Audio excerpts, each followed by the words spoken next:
করবে মেথডটার নাম হচ্ছে heat and acetic acid test. কি নাম? কি নাম?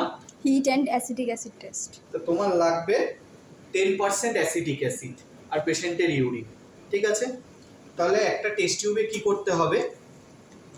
ফার্স্টে 2 থেকে 3 ml ইউরিন নিতে হবে। কতটা?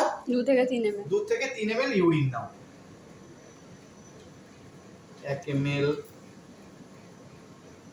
2 ml,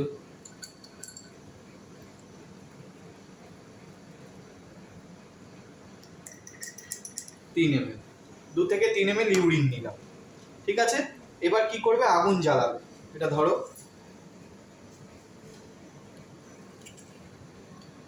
এসিটা বন্ধ করে দাও।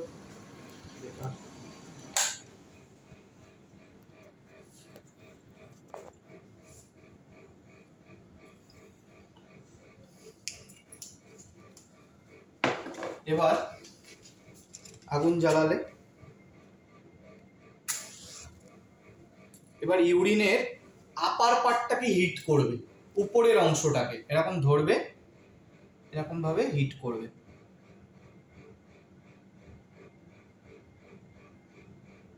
পনেরো 20 সেকেন্ড মতো হিট করো। এই দেখো, এই যে ঘোলাটে ভাব যে আসবে সাদা সাদা, এই যে ঘোলাটে ভাব দেখতে পেয়েছো, ক্লাউডিনেস, ক্লাউডিনেসটা দেখা যাচ্ছে তো। এবার ক্লাউডিনেস আসলেই তোমাকে কি করতে হবে? 2 থেকে 3 ড্রপ অ্যাসিটিক অ্যাসিড অ্যাড করতে হবে। ক ড্রপ? 2 থেকে 3 ড্রপ। 2 থেকে 3 ড্রপ, আমি একটা আন্দাজ মতো দিচ্ছি, কোনো অসুবিধা নেই।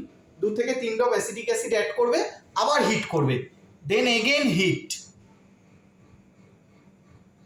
এই দেখো, যদি এই ঘোলাটে ভাবটা থেকে যায়, দেখো ঘোলাটে ভাব পুরো রয়েছে কিন্তু, তাহলে ইউরিনে প্রোটিন প্রেজেন্ট। আর যদি ঘোলাটে ভাব না থাকে তাহলে ইউরিনে প্রোটিন অ্যাবসেন্ট, নীল। দেখো পুরো একদম সাদা হয়ে গেছে।